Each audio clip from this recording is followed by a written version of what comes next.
Today we will synthesize nanoscale green tea iron nanoparticles using green tea polyphenols as the reducing agents. Before you conduct your experiment, make sure you have your proper protective equipment, including a lab coat, goggles, gloves, long pants, and closed-toed shoes. Here are some of the supplies that you will need. A hot plate, specifically with stir control. A 1 milliliter micropipette. A magnetic stirring bar. DI water. A 100 milliliter volumetric flask. A 250 milliliter flask. A 50 milliliter centrifuge tube. Filter paper. A scale for measuring your materials. And a centrifuge for filtering. Now for your chemicals. You will need iron chloride,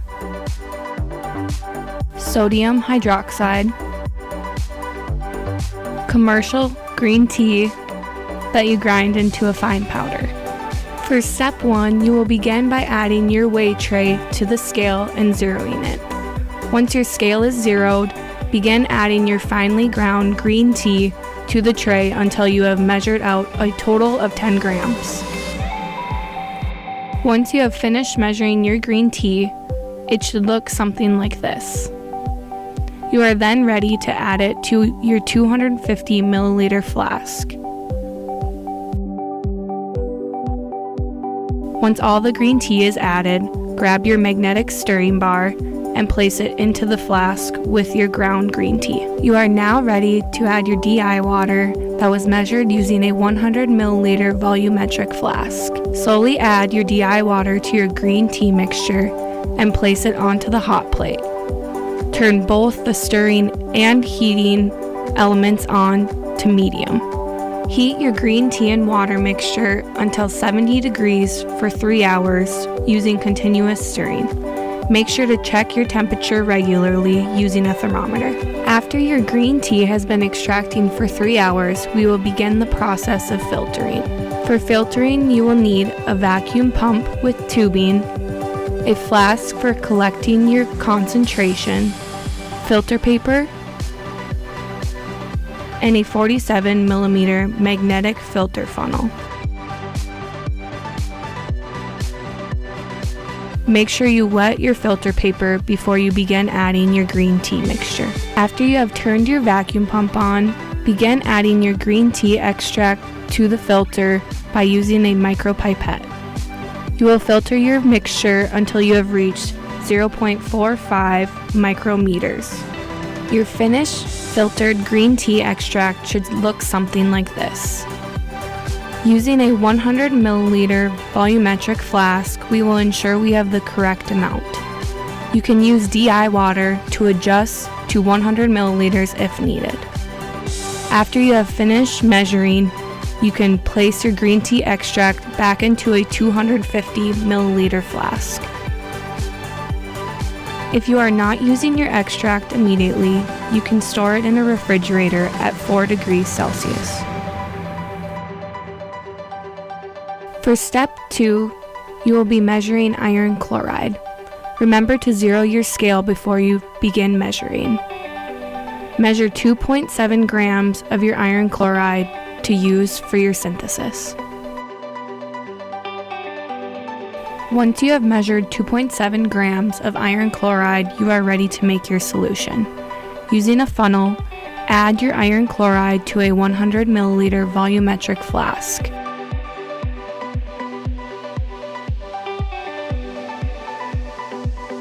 Begin adding your DI water until you have reached 100 milliliters.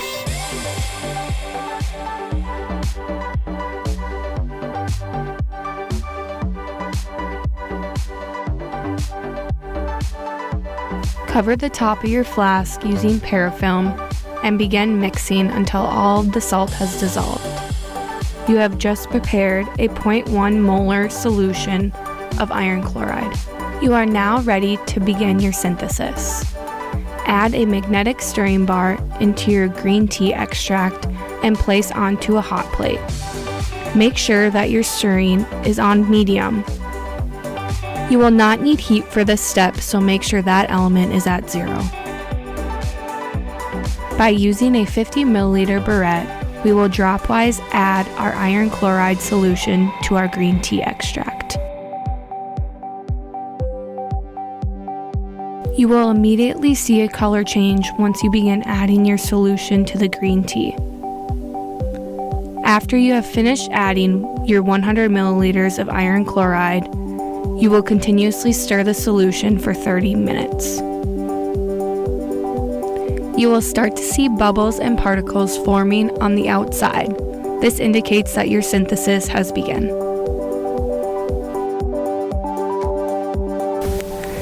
Step 3. You will begin by calibrating your pH meter. Remember to rinse the pH probe with DI water before and after measuring. Measure the pH of your ferrichloride solution, green tea extract, and the mixture. Make sure to keep the probe inside the mixture and ensure that the magnetic stirring bar does not touch the pH probe.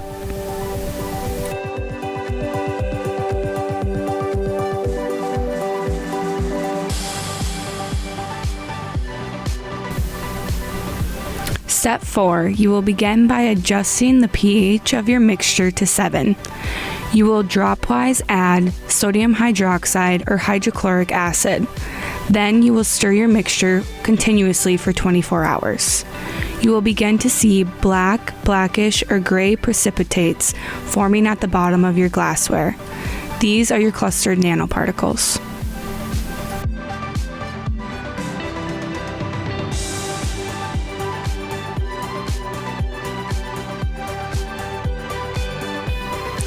Step 5.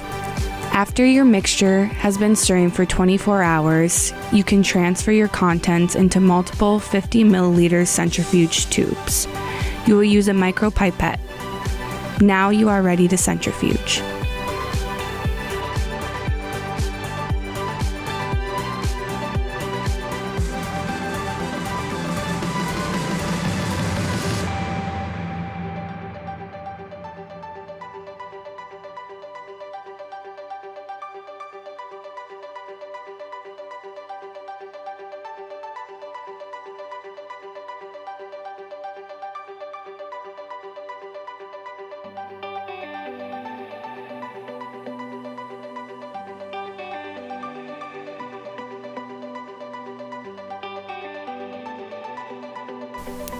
For this process, you will centrifuge on high for roughly 10 minutes.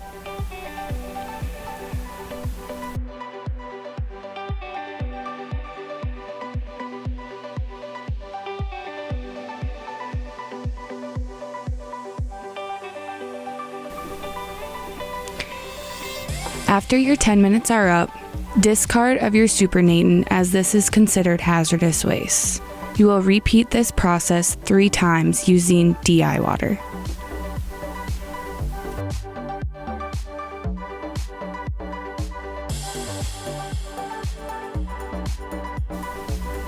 Step 6. Using a vacuum oven, you will dry your precipitate under a nitrogen-rich environment for at least 24 hours. You will first want to remove any oxygen that is present in your vacuum. To do this, you will close the vent and open the vacuum.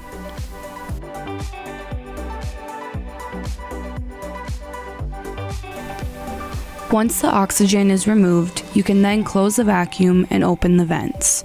Slowly start adding the nitrogen to your oven and allow the nanoparticles to sit in there for 24 hours. If you are unable to dry your nanoparticles immediately, you can also store your precipitate in DI water.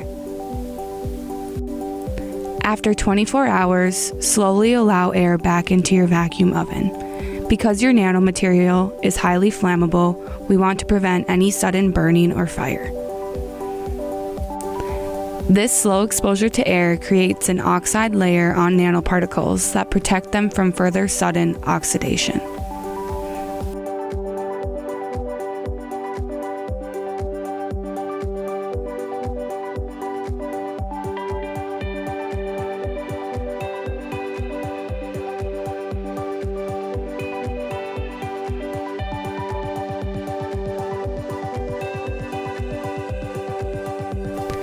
For step 7, you will want to ensure you have respiratory protection, as nanoparticles can affect your lungs and other organs.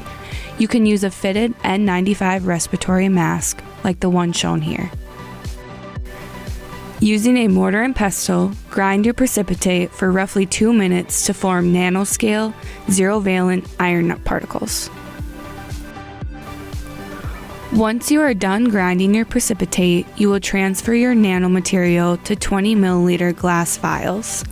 You will want to scrape the sides to ensure you collect as much of your nanoparticles as possible.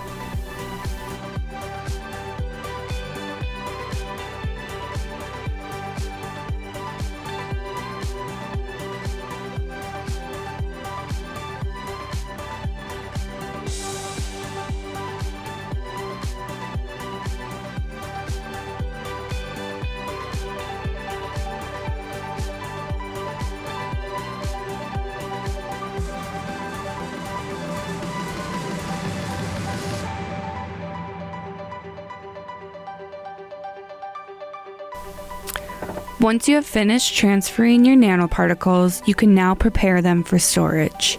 To do this, flush the head of your glass vials with nitrogen gas to prevent the particles from getting oxidized.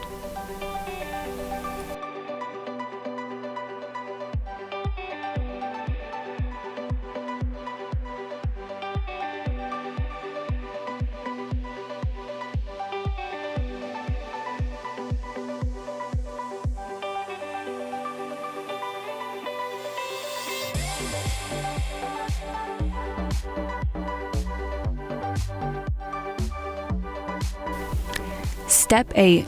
Now it is finally time to use your nanoparticles in an experiment. Before weighing your nanomaterial, make sure you have the proper respiratory protection. Again, you can use a fitted N95 mask. Use a static gun to remove any static electricity from your environment. Without this process, your nanomaterials may become airborne and create a hazardous condition.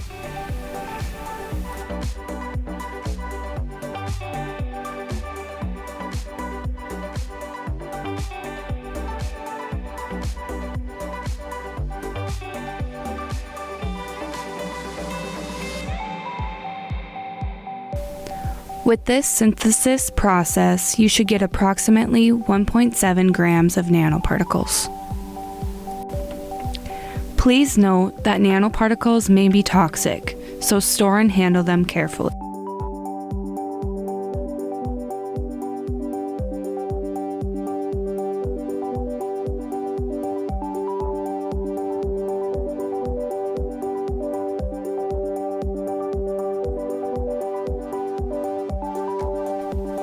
Thank you for watching. We wish you the best of luck with all your experiments.